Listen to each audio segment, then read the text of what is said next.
Today is Wednesday, August 3rd, 2022. My name is Joe Reingold, the interviewer, and I am interviewing today Buddy Leventhal. Hello, Buddy. Good afternoon. Buddy, tell us a little bit about your family, your parents, your grandparents, whatever you know about them in their early years.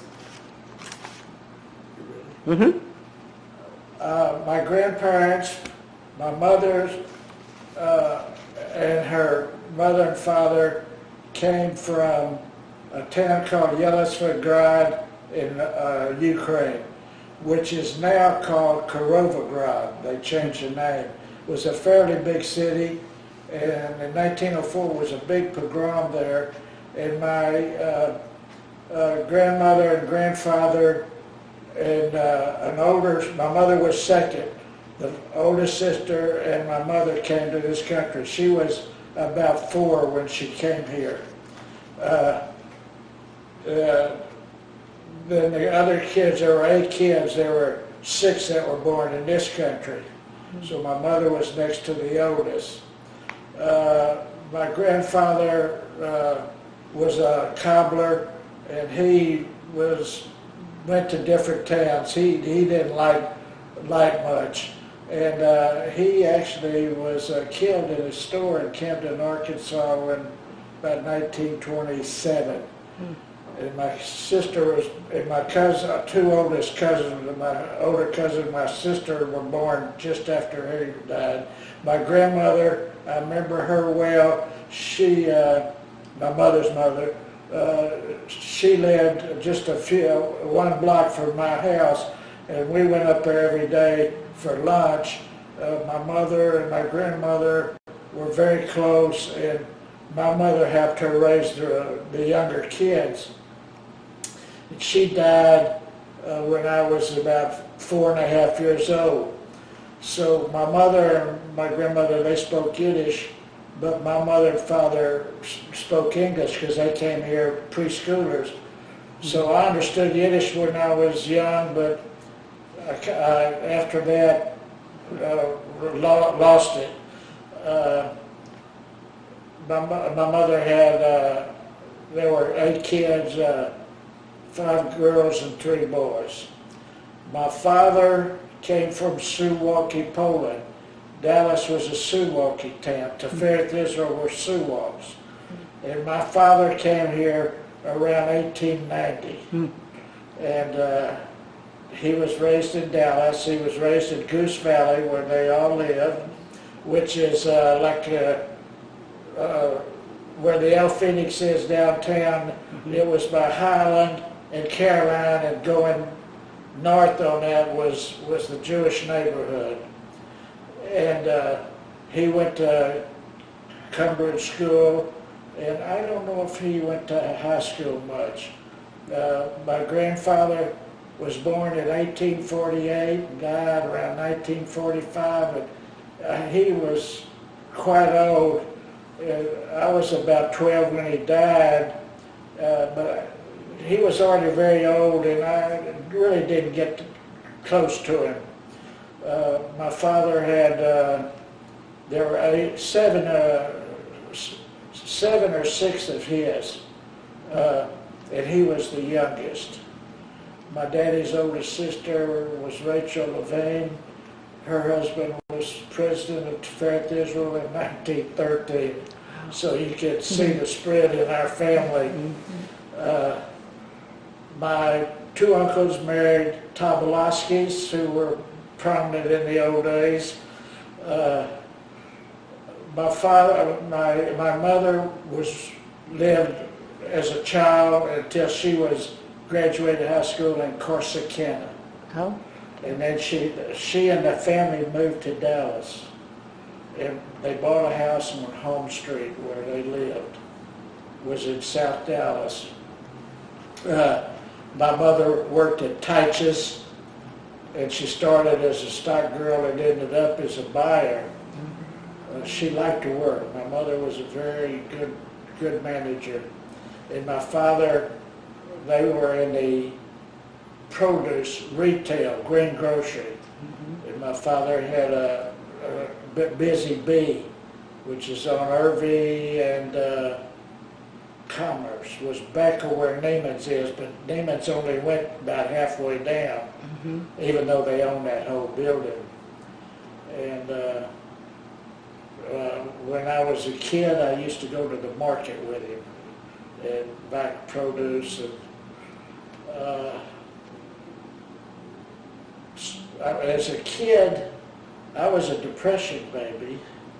We didn't go to, they quit the pre-school grade in the schools, so I didn't go to kindergarten. And my education was on the streets of Dallas.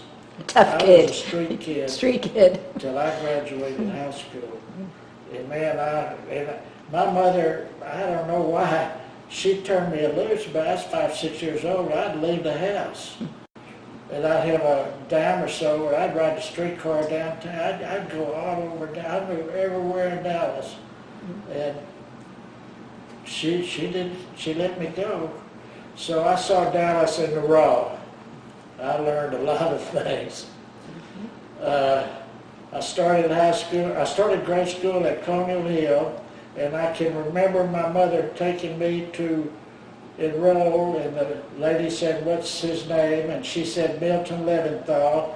And I looked up at her and said, "No, it's not. I did not know my name.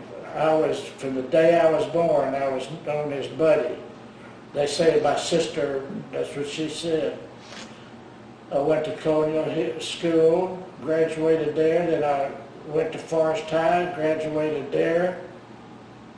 Then I went to SMU, graduated, and I went to University of Texas Southwest Medical School and graduated. When I was started, I had an uncle who my mother raised, worked at the Dallas Morning News. And when he was young, I was too young to do it, but he made me a paper route. 3 blocks down Peabody and 3 blocks up to Home Street on Forest Avenue. And from that day till I graduated high school, I was a newsie. And I ended up, when I started high school, throwing 100 papers a day in the old Cedars. I don't know if you know where the old Cedars were. That was my paper route. And I did that. And I threw 100 papers a day. And my uncle had fixed that up for me. He was, I'll tell you about him later. That route was a daily route. I had to collect every day because they were good people, working people, but they didn't have a lot of money. And a quarter was a lot of money. That was the paper. So I had to go every day, and they would pay me, but it'd take time. And I got extra money. The papers were 25 cents. I paid 12 cents a paper. The regular routes paid 13 cents, so I made an extra penny a paper. And I was making $40 a month. I was going to ask you what you did with your money. Yeah. 12, 13 years old. That's great. And I put it all in the bank to go to college. My mother and father gave me spending money. The Sears was a fairly wealthy Jewish. That was the first Jewish neighborhood after they left Goose Valley. And a lot of prominent people lived there, but there were only one left that I could think of on Eckerd and Powhatan, Mr. Lowenstein. And this was a route of blacks, Hispanics, and white. They each had their own area. And I never saw any trouble. I never saw a policeman there or anything. And I took care of that paper route till I graduated high school. And then I went to college, and I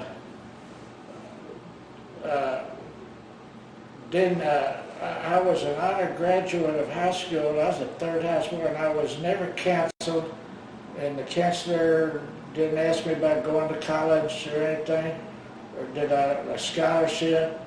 And I always took care of myself. I had a good mother and father, but I took care of myself.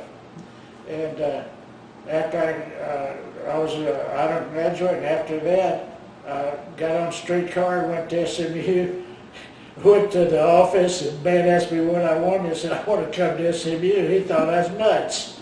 You know, everybody was already, he said, fill out the papers, and I did, and I was accepted. I graduated, and then I was pre-med. I only applied to one medical school. I got in Southwestern. They only took 4 Jewish boys. And don't ask me how I got one of them, but I got one of them. I graduated Southwestern, and I did our surgery residency at Portland Southwestern. Became a board-certified surgeon, and I didn't have a place to practice, and nobody asked me to join them, nor was I going to ask them. And somebody told me that a boy who had been a medical student under me had gone to Garland and built a little building, and he had a place to rent. And I went to Garland, Texas, and hung a shingle there as a surgeon. I knew a couple of boys there, that's all. And one of them, the doctor there who really helped me out, told me he gave me 6 weeks. I spent 35 years there. And it was, Garland was 45,000 then, and when I left in 96, it was 225,000. It was, they had a small hospital. There were maybe, if there were half a dozen Jewish people in Garland, it would have been a lot.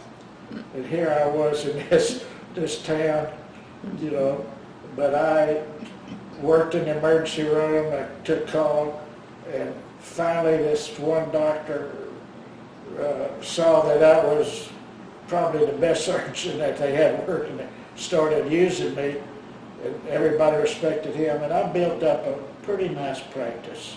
I'm going to take you back for a minute. Yeah. Before we go on forward. Tell me if you and your family were involved in any Jewish or civic activities growing up. My parents were raised in a kosher home.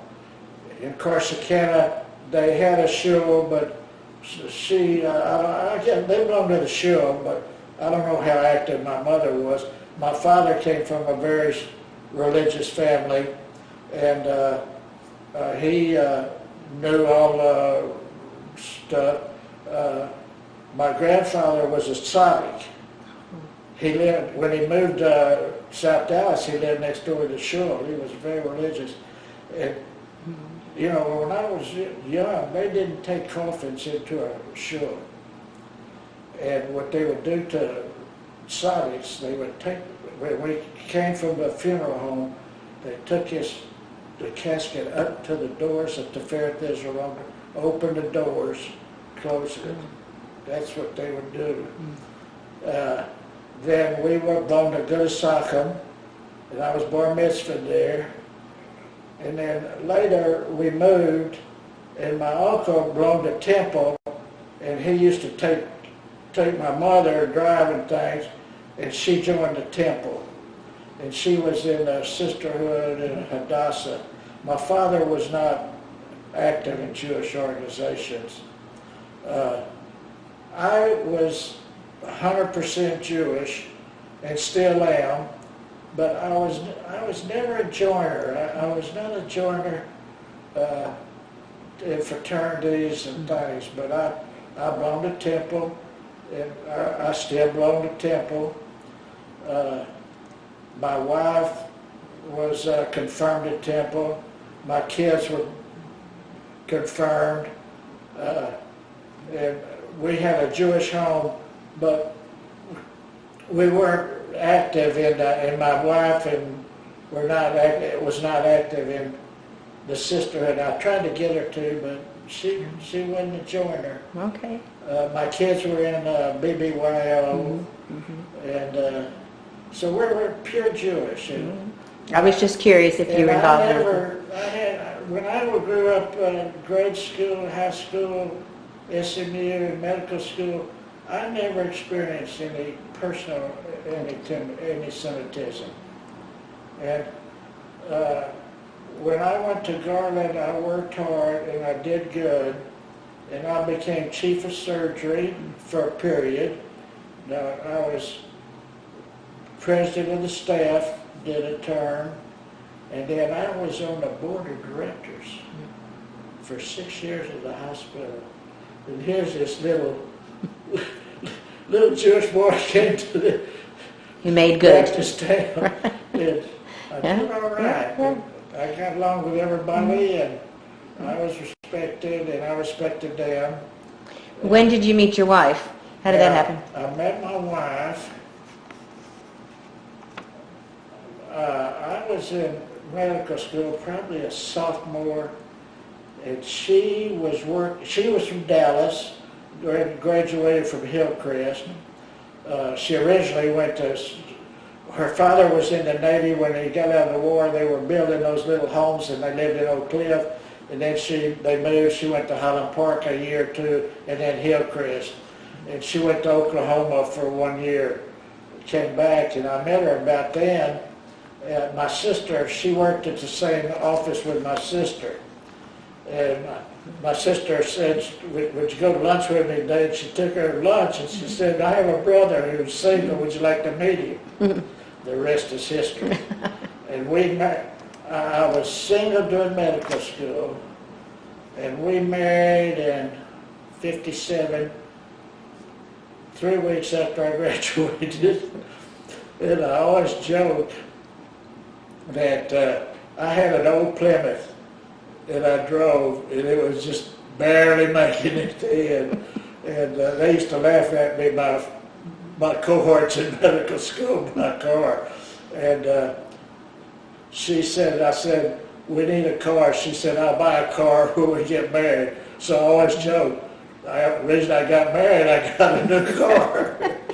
And we were married for 49 years, and she passed away. And my kids, I have 2 daughters, and they live in Dallas. They're Jewish 100%. My younger daughter is married to Arthur Wexler. He was known pretty much in the family. I have 1 grandson, Adam, and he's going to get married next year in the summer. My older daughter, she lives here. Arthur and Annie live in the building, and she helps me. And then my other daughter, she's the oldest, and she works in financial business, but she's an accountant. She's the head of the accounting at, it was Southwest Securities, but now it's Hilltop. Mm-hmm. And they belong to, my older daughter doesn't belong to any Jewish thing, but we're Jewish 100%. Is she married also? No, she's single. She lives about 6 blocks down the street, so I'm pretty well covered. Mm-hmm. I had, honors. I was in a surgical society that I was asked to join that they blackballed people. Why they took me, I don't know, but they did.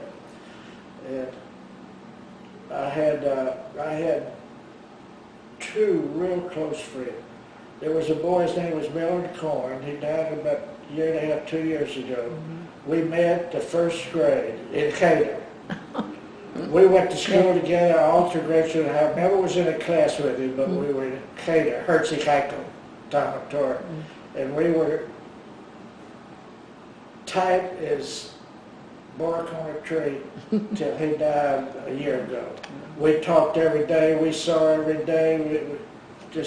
It was Melvin and me, not my wife or they were friends, but it was just us. And then I had 2 very good friends, doctors, where I practiced. And they were Catholics. And I think 2 honors I ever had in my life was when they passed away, I gave their eulogies on the altar in the Catholic Church. Now, a few years ago, that was not allowed, Right. but I thought that was something. Here's this little Jew boy up on the altar. You broke the bounds. Yep. Can you imagine that? That's I gave on the altar. Well, this. that's how Saint special they were to Patrick's you. and Saint That's how Michael's. important they were, and you Huh? were to them. What'd you say? That's how important Yeah. you were. Now, like I say, I was on the streets as a kid. I knew every street in Dallas. Now, let me tell you one of my big things when I was a kid, little kid. We still had horse-drawn milk wagon, horse-drawn garbage wagons. They were contractors. And they had a wagon and a mule or two, and they were garbage people. And they came, I lived on Home Street, which was 45, and the dump was down about a mile or less from my house. And they would come by my house, and I was a kid, and I would jump on the back of that deal and hold on, and the guy would do like that, and he would let you sit up there and hold the reins. I was a kid. Well, they knew how to go, those horses, and I would walk through that garbage and sit up there and hold that reins like I was something, you know. I was like 7 or 8 years, and got done, and I'd get out and walk home, you know. Oh, I had a life. Sounds like fun. Really a lot of fun. And that paper I had, they would have all kinds of people in there. There was one liquor store, and he was a well-known, he was a bookie, and he was later, they blew up the liquor store. Tell me, can you think of a project or something you worked on that you're really proud of in your profession? Of my profession? Rising to the top in the hospital. Yeah. When I came there were no issue doctors on the staff. Now later we had a number of them, but that was my career, and I did well in it. And like I said, something for a street kid from South Dallas, I saw the top of the mountain.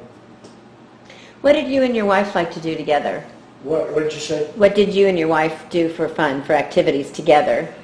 Well, if you really want to know the truth, she was a home person, and she was autodidactic.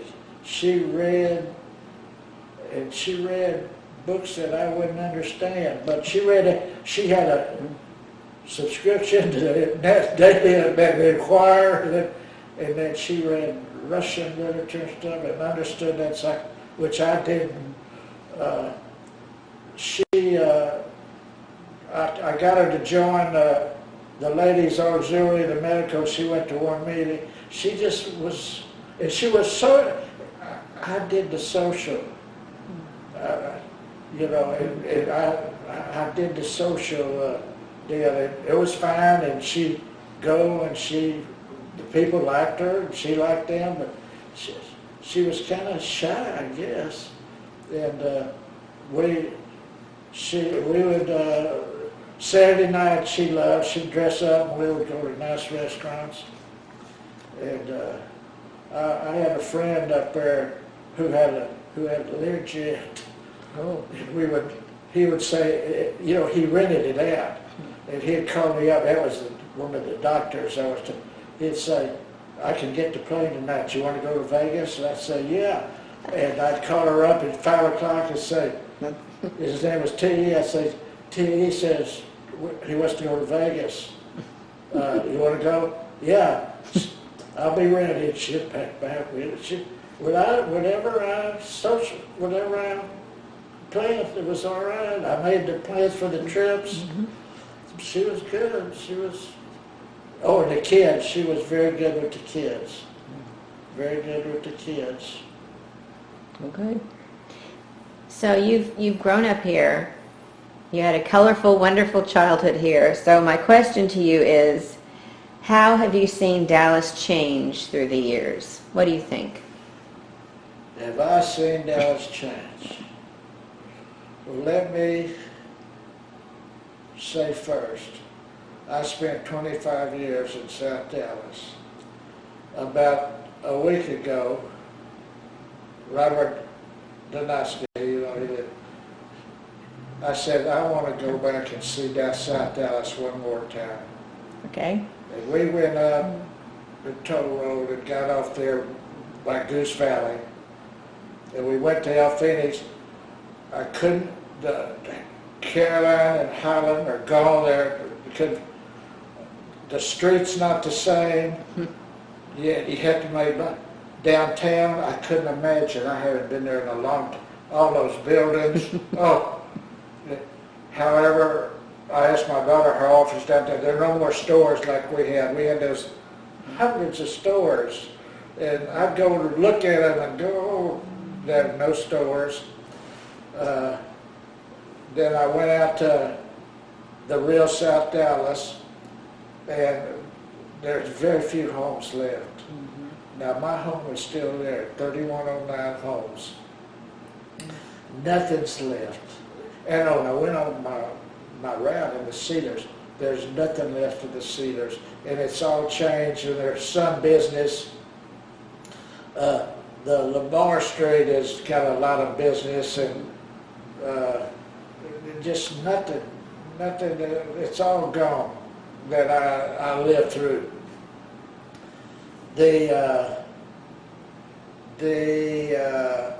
I can't think of the word, there's a very large Hispanic community, a very large African American community. That's all changed. And for years, the white community ran to that town. Now it's everybody, Hispanics, they all sit on the city council, so that's all different.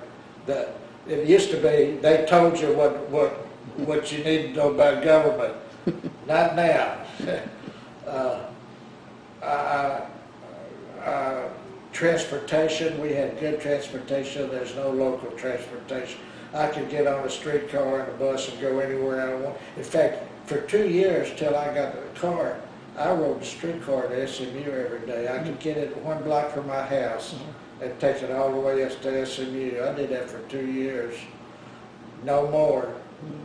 Buses, you could get a transfer and get off one bus, go to another. What about the Jewish community? Huh? Can you tell us some things about how the Jewish community has changed also? Yes. The Jewish community, I'd say 80% was in South Dallas. There were, I guess, 5 shuls in South Dallas. Temple, Sheriff, Tiferet Israel, the Romanishim, Anshe Sephora, Yeah. and then there was Agudas Achim. Agudas Achim, where I was bar mitzvahed, and then there was a little shul, which was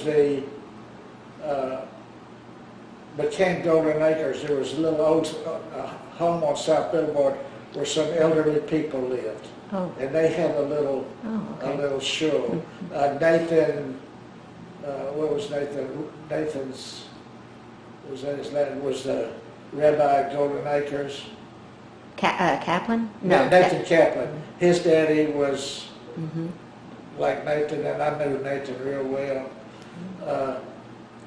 So when the war was over, and pretty soon the Jewish community moved north. Right.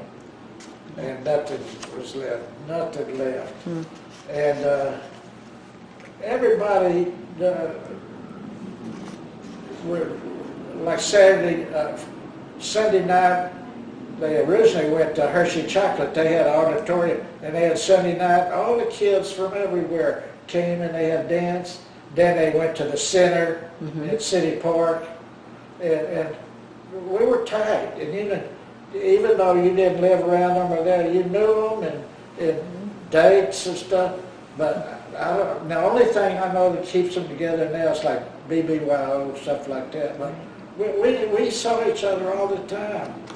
And then, yeah, all the shows were close, you know. And it's not as, I don't think they're together like they were before. Even the people, the kids that went to Temple and the kids that went to, we still went to the same dance on Sunday night. You know. You all knew each other. Yeah. But of course, the population now is so large; it's hard to get together. Yeah, well, yeah. You know, yeah. So the last thing I want you to tell is, if you can think of anything else, is there anybody that you looked up to as a role model when you were growing up? Yes, I did. I had an uncle. I had I had 3 uncles. And one was next to the youngest of 8 kids, and my mother raised him. And he stayed very close to my mother till she died. And he was like a father to me. I had 2 fathers, both good fathers. And I was his #1 son. And he started working at the Dallas News when he was in high school, and ended up as the general manager of the Dallas Sporting News. Wow. And I was 5 or 6 years old, and I'd get off on the streetcar and go downtown and get off and go into. They had an office as young guys. And I'd go in there to see. And then when I'd leave there, that was on the west end. My daddy was up on the east. I'd go up to my dad. I was just a little kid, and he took care of me all. Well, he's the one that got my paperwork out. So, and he was well known in Dallas, very well known. And when I graduated high school, he took me down to Dreyfus and bought me a suit, a blue suit. It was $50. Dreyfus had a brand of their own. When I graduated high school, he took me down there and bought me that same blue suit out at SMU, $75. When I got married, he took me down to Dreyfus and bought me that same blue suit. That's blue suit. To get married? $125. And after I stayed in contact, and he became an executive, and whenever I got a chance, I'd go down to the office with him, spend time. And then when I was in practice, every Thursday I spent with him. And he belonged to they had a club, and we had lunch, and we'd go to lunch, and everybody, the mayor and all that, and they would all come to talk to him. In those days, newspapers were powerful, and they wanted to be on the good side of the paper. Now, not. But so they'd come to the table, and I'd be there and introduce me to him. And then when I got married, and then he had tickets to the football and all that. He had a ticket for me. I went to, and he took care of my mother and father. When I say took care, they didn't drive, and he would take them to school and stuff like that. So I looked up to him, and he was very good to me. Wonderful, wonderful. And he introduced me to all these people, I didn't know. And then when I was going to SMU my first 2 years, it was hard to get a job because the GI guys, Army still had those nighttime. So I was working on the unloading the Coca-Cola trucks. I did that for 2 years in the summer. Oh boy, it was just. And I was down in his office, and I said, I got to find me a job. He said, what? Got on the telephone, made a call. I went down. I got a job at Baylor Hospital. Mm. And he called this man down there, he knew him. He said, go see him, and then he said, I went up to the fifth floor operating room. The head, he said, go up and see Miss Francis, and she put me to work, and I did that until I graduated medical school. On the weekends and on summer. Wonderful. Yeah. Well, that's how I got into surgery. I worked in the operating room. yeah. Yeah. Good training for I you. was a lucky guy, wasn't I? Very lucky. Very lucky. Love hearing your story. Anything else you want to add before we finish? Well, I was just, it was not a lot of effort. It was not a lot of effort. You know, I got into SMU, went down there, and I filled out the paper 2 weeks ago, I got a letter, you know, and I got in Michigan, I got a residency. You know, those were competitive. Yeah. I was just a lucky guy, nice family, nice in-law, oh, I had wonderful in-laws. When my kids were little, my mother-in-law and father-in-law took care of my kids every weekend. We had the whole weekend off. Okay. And That my is parents, lucky. good Yeah. parents, Yeah. good at aunts and uncles. Just a lucky guy, lucky guy. Well, we're very happy that you all grew up here in Dallas. Happy to have you here. I'm glad to have met you, Thank you. and Thank I'm glad I'm from Dallas. you. Yes. And I'm glad I'm from Texas. Got it. Thank you, sir. I'm going to turn it off.